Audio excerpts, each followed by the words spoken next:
Assalamualaikum warahmatullahi wabarakatuh.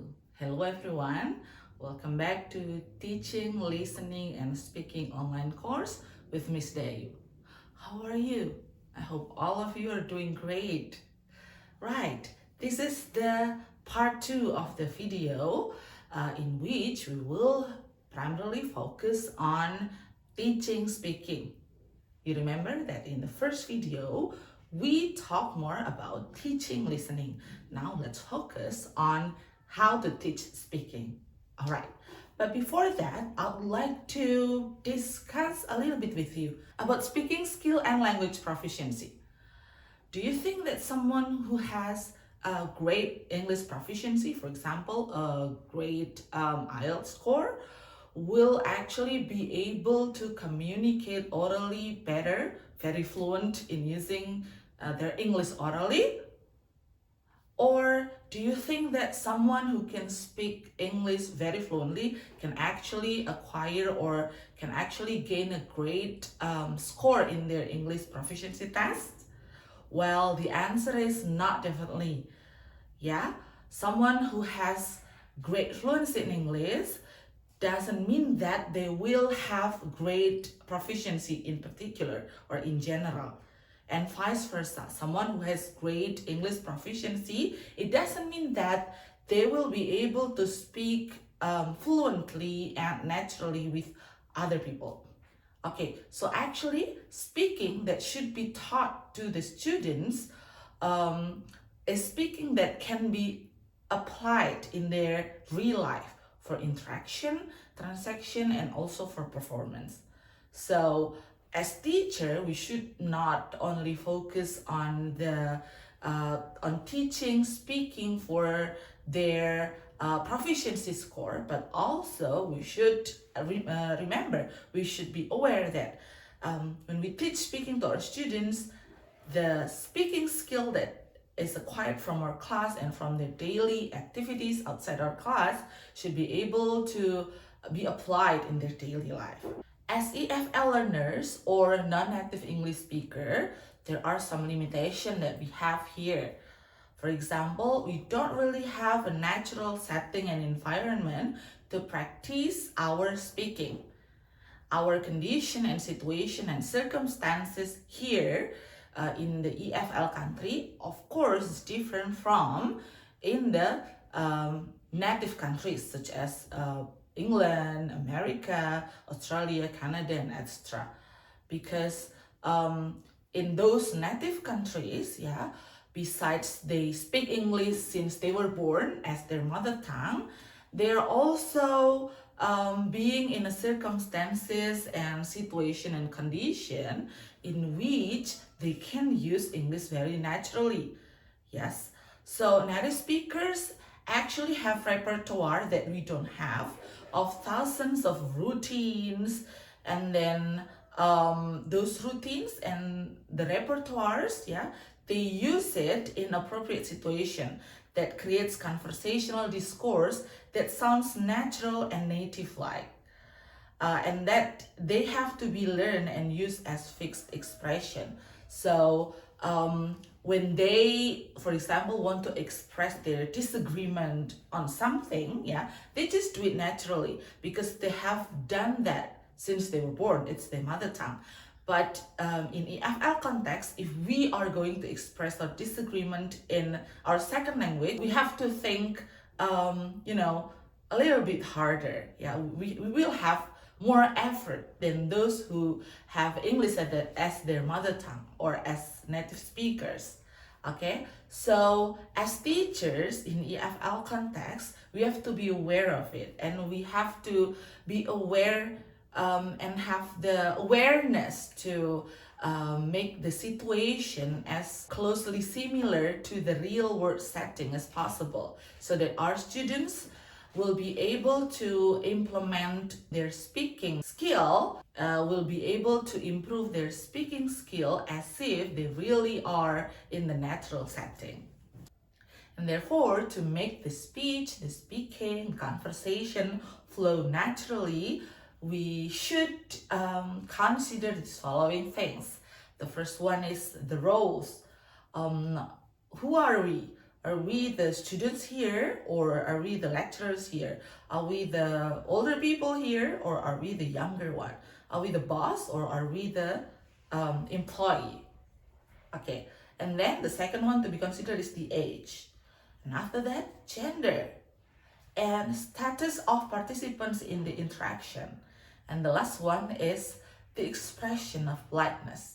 Okay, you can see at the screen, yeah, next to me, you can see that there are 6 expressions that are being written and being said differently from each other, but actually all of them has exactly the same meaning.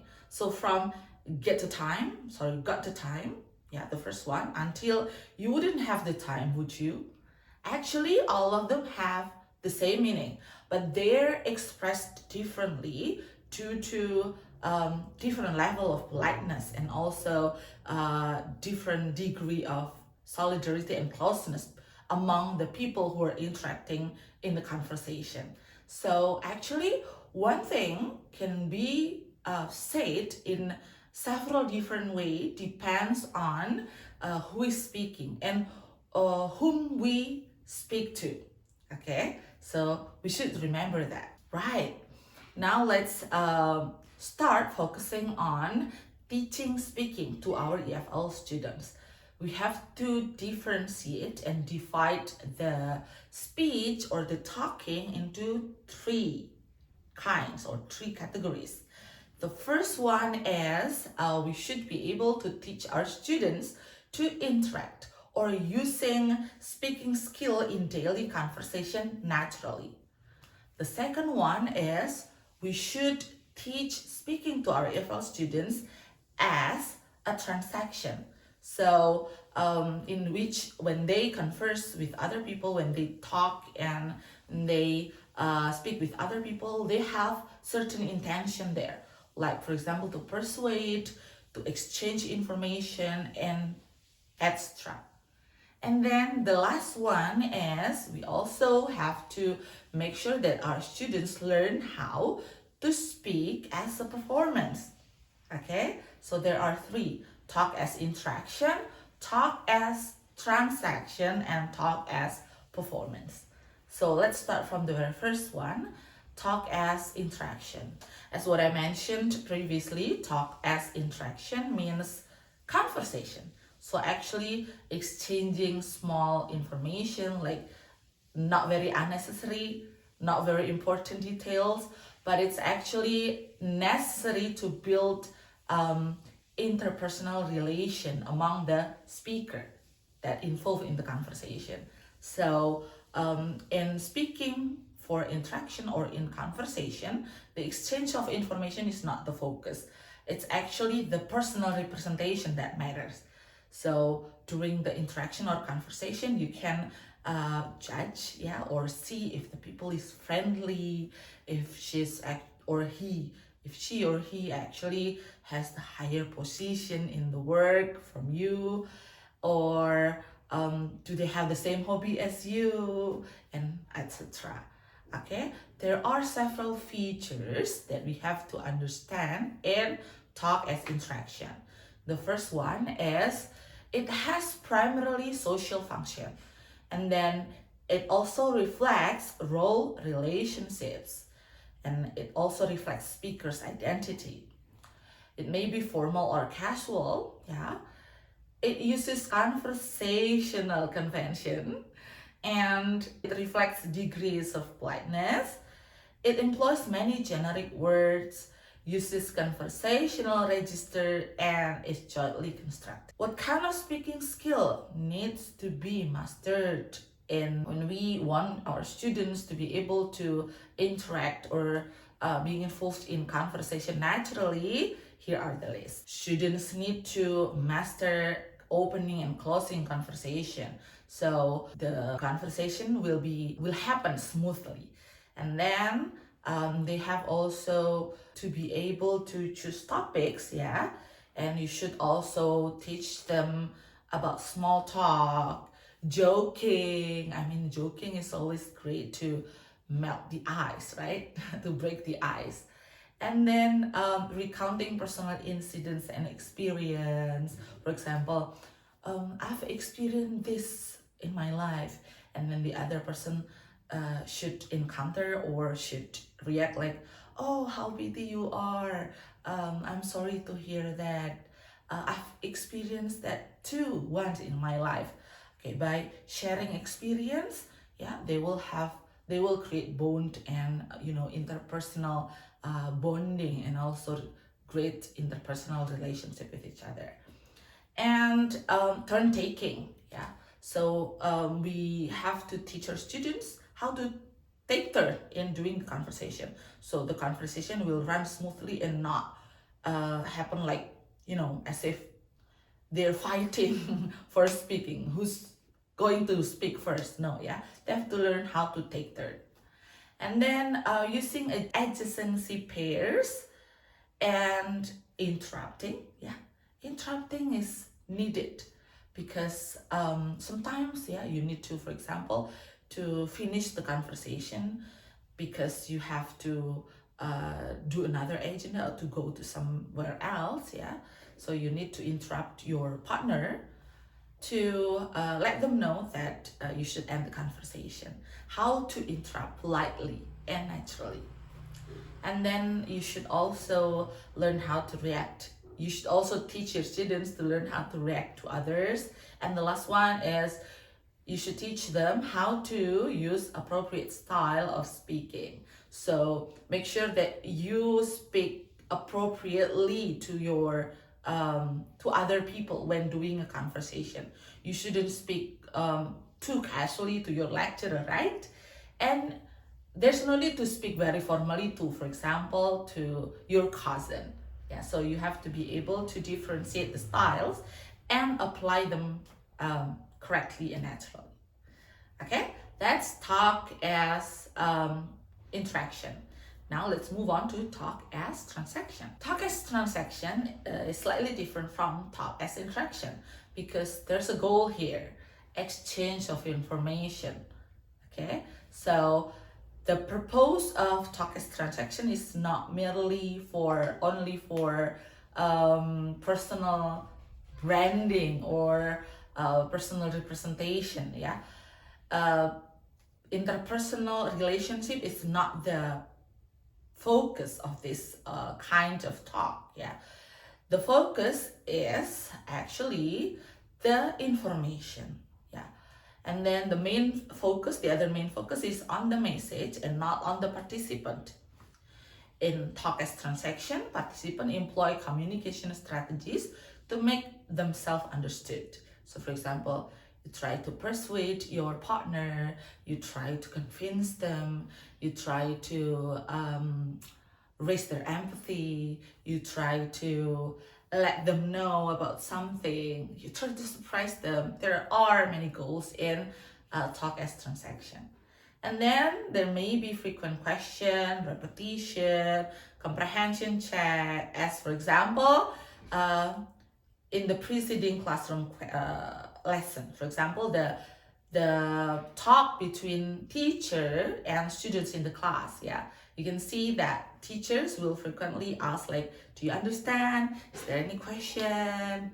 Something like that. So it actually to check if they understand or not. The next one is there may be negotiation and integration. And the last one is linguistic accuracy is not always important as long as the information can be transferred efficiently and effectively.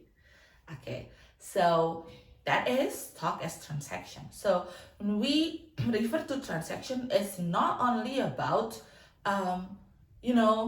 market transaction. Yeah, it's not only about when you want to buy something in the market or in the shop. Yeah, it's anything that involves exchange of information that focus on one particular goal. Now, after understanding talk as transaction, we should be aware on what kind of skills that we need to teach to our EFL students to improve their ability to speak during transaction.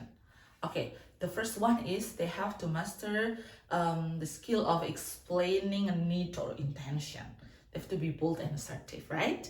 And then they also need to be able to describe something, asking question, asking for clarification, confirming information, justifying an opinion, making suggestion, clarifying understanding, making comparisons, and the last one is agreeing and disagreeing.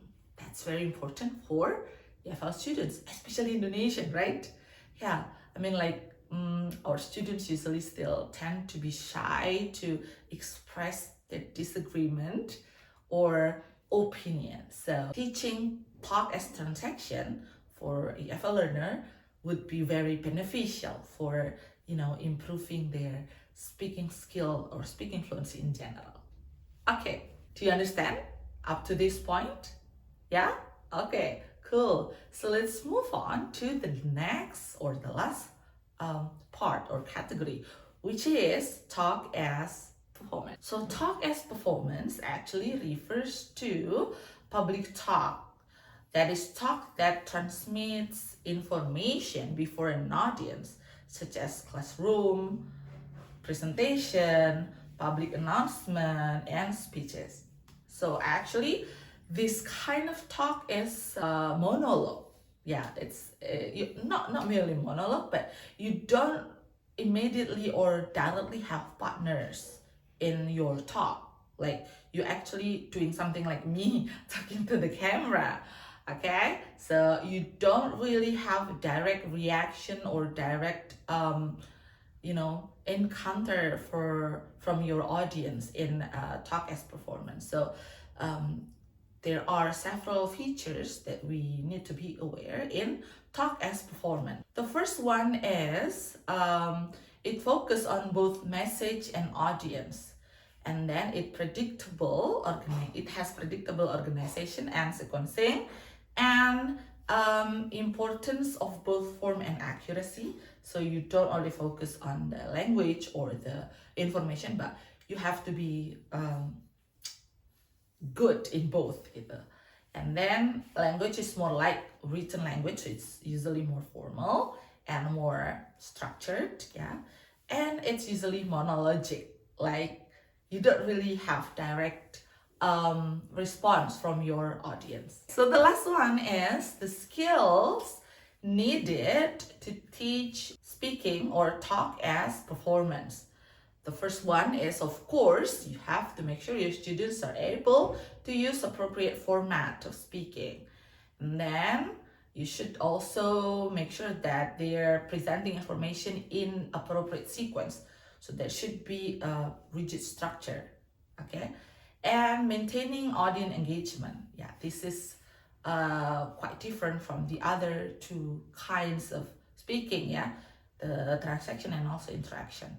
In this speaking for performance, we also make sure that our audience have their eyes on us, okay? Only us. And then the students also should be able to use correct pronunciation and grammar, creating an effect on the audience, and using appropriate vocabulary. The last one is using appropriate opening and closing. The opening and closing should be different from the opening and closing in daily conversation, because it's usually a formal occasion. The performance usually happens in a formal occasion. Okay, I think that's all. Do you get the point? Yes? Great. So you're doing great, you're doing well. There are still a lot of things that we need to learn in terms of teaching, speaking, and listening to our students.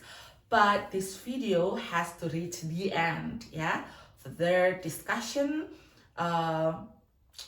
discussion, you can reach me via WhatsApp or Google Classroom, yeah? And then I would be glad to explain further about how to teach listening and speaking in EFL context. Okay, take care everyone. Yeah, this is the end of video 2, and I'll see you around in the campus. Okay, have a great day for all of you. Assalamualaikum warahmatullahi wabarakatuh. Bye-bye.